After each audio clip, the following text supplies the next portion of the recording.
Hello everyone, and welcome to Biopedia. Once again, we've come to the 12th of February, and that means a Darwin Day episode. This time round, I thought I'd put Charles Darwin's life in a bit of historical context. Primarily, this comes down to me realising that, in my own head, I'd always treated Darwin as a stereotypical Victorian. However, his life crosses over with other historical figures we would usually put in different eras. So, let's spend some time reviewing what happened when during his life. First of all, there's his birth. As we've covered multiple times in the past, Charles Darwin was born on the 12th of February 1809.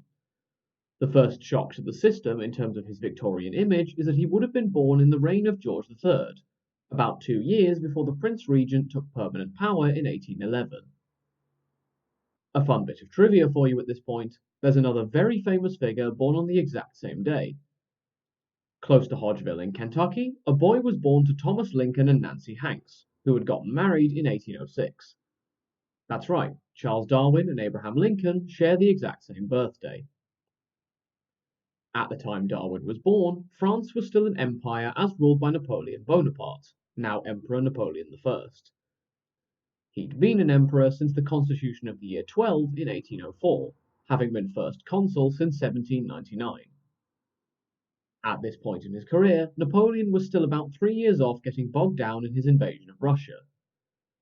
In the year that Darwin was born, so in 1809, Pope Pius VII would excommunicate the emperor for his adding the Papal States to France, Napoleon would separate from his first wife Josephine for their lack of children, and Austria would ally itself with the United Kingdom to form the Fifth Coalition. It wouldn't be until 1815 the Battle of Waterloo saw Napoleon permanently removed from power and banished to the island of St. Helena, where he would die in 1821. The battle itself, incidentally, would happen when Darwin was 6 years old. However, Napoleon's downfall and death aren't the last time he would leave a mark on Charles Darwin's life. In fact, the Napoleonic Wars would show up again in Darwin's account of the Voyage of the Beagle years later. When HMS Beagle landed in Santiago, the main island of Cabo Verde, on the 16th of January 1832, Darwin would in later days go and explore with 2 members of the officer class. They headed to the settlement of Ribeira Grande. While there, the trio would examine various constructions, including an old church.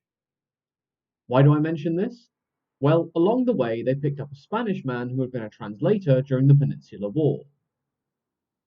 The Peninsular War was the guerrilla conflict lasting between 1808 and 1814, which erupted after Charles IV of Spain was made to take leave of the throne in favour of his son, who became Ferdinand VII. This occurred after French forces occupied parts of Spain after a venture into Portugal. Napoleon didn't see the abdication of Charles IV as valid and forced both men to give up their claim to power. He then installed his brother Joseph Bonaparte as king, and both Iberian nations revolted. So you see, the echoes of the Napoleonic Wars were still there even as Darwin went on the journey that would take him to Galapagos. If you run the maths, the end of the Peninsular War was about 18 years before Darwin arrived in Cabo Verde, give or take a few months. From our perspective in early 2023 at the time of recording, that would translate to early 2005. This means that Napoleon's first exile was as far away for Darwin at the time as George W. Bush getting sworn in after his re-election, the demise of Pope John Paul II, or the start of YouTube is for us today. I'm not going to go through every historical event in Darwin's life, but I'll focus on one more nation in particular, Germany. Darwin would have been born into a world where Germany was divided into many smaller states under the Confederation of the Rhine, the Holy Roman Empire having been dissolved in 1806, and during his lifetime Germany was born in 1871 on the 18th of January in the Versailles Palace. In 1888, about 6 years after Darwin died, Emperor William II, better known as Wilhelm II, and being the grandson of Queen Victoria, would ascend the German throne.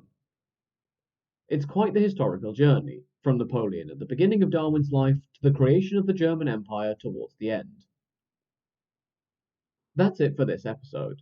I touched upon Darwin's account of the Voyage of the Beagle today, but a more detailed discussion will have to wait for future episodes. As always, thank you for listening. Feel free to get in touch at the show's email address for any questions, comments, or topic suggestions for future episodes. Until next time, have a great week, everyone.